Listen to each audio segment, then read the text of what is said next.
Hello everyone. Today we are going to learn about distribution of earthquake and volcano with the help of this world map. Okay. Before going further we have to learn about the symbols. हम लोग ये जो symbols दिया हुआ है वो हम लोग को समझना है कि क्या चीज़ है. ठीक है. फर्स्ट में देखो, फर्स्ट में यहाँ पे दिया हुआ है डीप अर्थक्वेक जोन्स. ये क्या चीज़ है? यहाँ पे आप देख सकते हो ये शेडेड पोर्शन है. ठीक है. यहाँ पर भी देख सकते हो, यहाँ पर भी देख सकते हो शेडेड पोर्शन है. ठीक है. तो ये चीज़ है डीप अर्थक्वेक जोन्स. ठीक है. और जो स्मॉलर लाइट कलर का यहाँ पे डॉट्स है, यहाँ पर देखो कंप्लीटली यहाँ पे पूरा मैप में आपको दिखेगा, ये है शैलो अर्थक्वेक सेंटर्स. ओके. और खास करके यहाँ पे पैसिफिक का रिम्स में अगर आप देखोगे, पैसिफिक ओशन के सराउंडिंग में देखोगे तो आपको डॉट डॉट दिखेगा, डार्कर सर्कल्स दिखेंगे, डार्कर डॉट्स दिखेंगे. वो है वॉल्केनिक एरप्शंस. ओके. अब बिगर जो डॉट्स है वो है हम लोग का hot spots. Hot spots means क्या होता है, इसको थोड़ा सा समझते हैं. जैसे हम लोग को फ़ोन में अगर हॉट स्पॉट ऑन करते हैं तो हम लोग को सराउंडिंग में वाईफाई यूज कर सकते हैं. दैट मीन्स ये पर्टिकुलर एरिया के बारे में नहीं कहा जा रहा है, मतलब पर्टिकुलर लोकेशन के बारे में नहीं कहा जा रहा है. ये कम्प्लीटली एरिया, सराउंडिंग एरिया को भी, नेबरहुड को भी कंसिडर कर रहा है. ठीक है. एग्जैक्ट लोकेशन नहीं बता रहा है वो. ठीक है. हॉटस्पॉट फॉर वॉल्केनिक एरप्शंस कह सकते हो, हॉटस्पॉट फॉर वॉल्केनो कह सकते हो. दैट मीन्स उसका फोकस कह सकते हो वॉल्केनो का. वॉल्केनो मीन्स क्या होगा, उसका फोकस के बारे में ही हम लोग बात करेंगे. ठीक है. अब देखो एक चीज़ कन्फ्यूज़न होता है बहुत सारे स्टूडेंट्स को कि यहाँ पे मैप को ना एज ए मैप ही समझते हैं, प्लेन पेपर समझते हैं. लेकिन हम लोग का जो अर्थ है ना वो प्लेन पेपर नहीं है, वो स्फेरिकल शेप में है. तो यहाँ पे ये समझना है कि जो लेफ्ट वाला पोर्शन, राइट वाला पोर्शन, वो दोनों आपस में इंटरलिंक्ड है. राइट. तो इसको ऐसा नहीं कि इंटरलिंक बोल रहे तो ये सिलेंड्रिकल फॉर्म में इसको शो कर देना, नहीं, ये स्फेरिकल है. तो आप स्फेरिकल ही इसको इमेजिन करो तो ज़्यादा बेटर होगा. ओके. तो आगे हम लोग थोड़ा सा स्टेटमेंट यहाँ पे एक्सप्लेन करेंगे, वो किसके बेसिस पे करेंगे, एनसीईआरटी का जो बुक है फंडामेंटल ऑफ फिजिकल ज्योग्राफी, उसके बेसिस पे हम लोग एक्सप्लेन करने वाले हैं. ठीक है. ये भी डायग्राम जो है वो भी हम लोग एनसीईआरटी का ही डायग्राम है. ओके. तो सबसे पहले आप यहाँ पे देखो, इनिशिएट हम लोग करेंगे अटलांटिक ओशन से. तो अटलांटिक ओशन का शेप कैसा होता है, आपको पता है अटलांटिक ओशन का शेप कैसा होता है? ये होता है एस शेप में. ठीक है. एस शेप में आप देख सकते हो, यहाँ पे एस शेप है. ठीक है. तो इसके जो सराउंडिंग है, आई मीन इसका जो कोस्ट लाइन्स है, I mean American coast line देखो या फिर अफ्रीकन कोस्ट लाइन देखो, ये भी कैसा है, एस शेप में है. जैसे हम लोग कॉन्टिनेंटल ड्रिफ्ट थ्योरी में हम लोग क्या बताए थे, जिगसॉ फिट बताए थे ना. जिगसॉ फिट में क्या बोले थे कि आपस में ये दोनों एक का ही पार्ट होगा, तभी तो ये दोनों का एक ही कोस्ट लाइन है, एक ही जैसा कोस्ट लाइन है, ऑलमोस्ट पैरेलल है. ठीक है.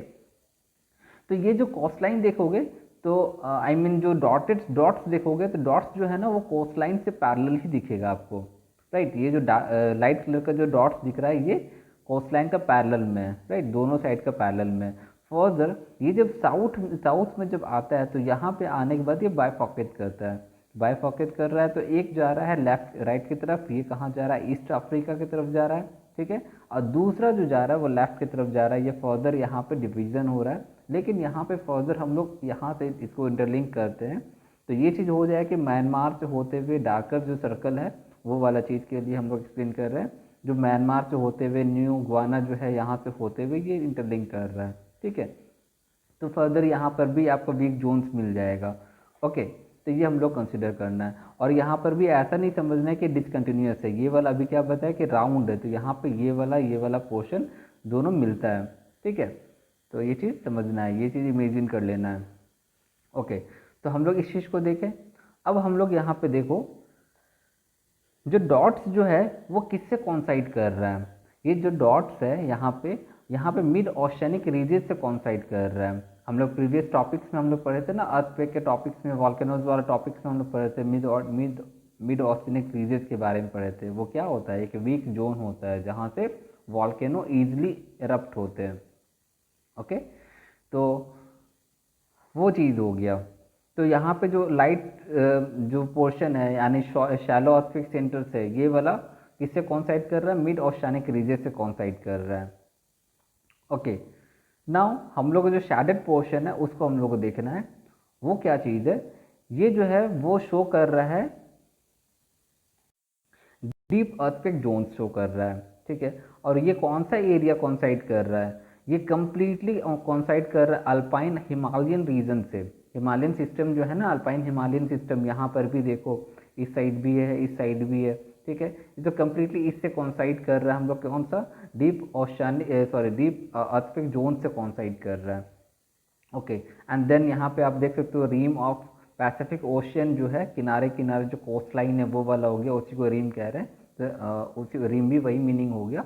तो इसके किनारे किनारे में भी देख सकते हो आप light, I mean shaded portion है, ठीक है। दैट मीन्स वो क्या चीज़ है, किस चीज़ का जोन है, डीप अर्थक्वेक का है। ओके, अब यहाँ पे एक चीज़ हम लोग को समझना है कि डीप, जैसे यहाँ पे एक वर्ड यहाँ पे यूज किए हुए डीप अर्थक्वेक जोन्स यूज किए हुए, एक यूज किए शैलो अर्थक्वेक जोन्स, ठीक है, अर्थक्वेक सेंटर्स। तो दोनों का डिफरेंस क्या है और दोनों के इम्पैक्ट में क्या डिफरेंसेस है, कौन ज़्यादा इम्पैक्टफुल है, कौन कम है।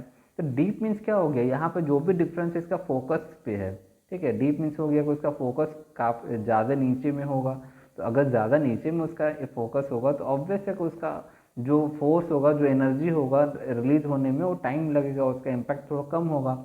वही कंपैरेटिवली अगर हम लोग शैलो का देखेंगे तो शैलो का क्या होगा, इसका फोकस थोड़ा सा सरफेस पे होगा, ठीक है। और वो भी कहाँ पे है, शैलो वाला जनरली सब ओशनिक सरफेस में है, ठीक है। और ये वाला जो डीप वाला है वो कहाँ पे है, कॉन्टिनेंटल सरफेस पे है। तो ये भी तो एक डिफरेंस आ रहा है ना, कॉन्टिनेंटल सरफेस में है तो वहाँ पे अगर अर्थक्वेक आएगा तो उसका इम्पैक्ट थोड़ा सा कम होगा, या कह सकते हो कि कंपैरेटिवली काफ़ी कम होगा। और जो ओशन में होगा वो क्या होता है, उसका ओशनिक जो सरफेस होता है काफ़ी थिन होता है कंपैरेटिवली टू कॉन्टिनेंटल जो सरफेस है उसका, ठीक है। ये सब पहले भी बताए थे, जो एवरेज थिकनेस है वो हम लोग बता चुके थे, ठीक है। तो यहाँ पे इम्पैक्ट जो होगा वो ज़्यादा होगा, ठीक है। जो सुनामी भी सुनते होगे, तो ये सब कहाँ पे जनरली आता है, सबके सब ओशन में ही आता है, ठीक है। क्योंकि वहाँ पे फोकस क्या होता है, नियर बाय होता है, नियर टू द सरफेस होता है। ओके, देन एक टॉपिक है यहाँ पे, एक टॉपिक का एक नाम यहाँ पे यूज़ किया हुआ है, रिंग ऑफ फायर। अब रिंग ऑफ फायर यहाँ पे क्यों कहा गया है, तो आप यहाँ पे देख सकते हो कि जो डॉटेड पोर्शन है, डॉटेड डॉट से यहाँ पे डार्कर वाला वो क्या चीज़ है, वॉल्केनिक एरप्शंस है। ये कम्प्लीटली आपका सर्कुलर शेप में यहाँ पे देख सकते हो, ये वाला जो राउंड शेप में आप यहाँ पे देख सकते हो, ठीक है। तो ये जो वॉल्केनो जो है कम्प्लीटली किसके सराउंडिंग में है, ये पैसिफिक ओशन के सराउंडिंग में है, ठीक है। तो ये एक्टिव वॉल्केनो के एग्जिस्टेंस के वजह से ये वाला जो पोर्शन है इसको हम लोग क्या कहते हैं, रिंग ऑफ फायर कहते हैं, ठीक है। या फिर इसको सिंपली रिंग ऑफ फायर भी कह सकते हो, रिंग ऑफ फायर भी कह सकते हो, बोथ आर सेम, ठीक है। तो इस तरह हम लोग distribution of earthquake and volcanoes को हम लोग समझ सकते हैं। ओके, अब इस टॉपिक में कोई भी डाउट कहीं पर भी अगर होता है ना, तो आप लोग कमेंट कर सकते हो, ठीक है। लेकिन जो मैप को समझने का हम बताएं वो आप लोग कंसिडर करना है, नहीं तो अदरवाइज यहाँ पे बहुत कन्फ्यूज़न होता है, ठीक है। ओके, तो नेक्स्ट हम लोग सी फ्लोर एक्सपेडिंग हम लोग पढ़ने वाले हैं, तो आज नहीं, वो नेक्स्ट वीडियो में हम लोग उसको बताएंगे। आज के लिए सिर्फ यही वाला distribution of earthquake and volcano. Okay, तो तब तक के लिए बाय, ऑल द बेस्ट, जय हिंद।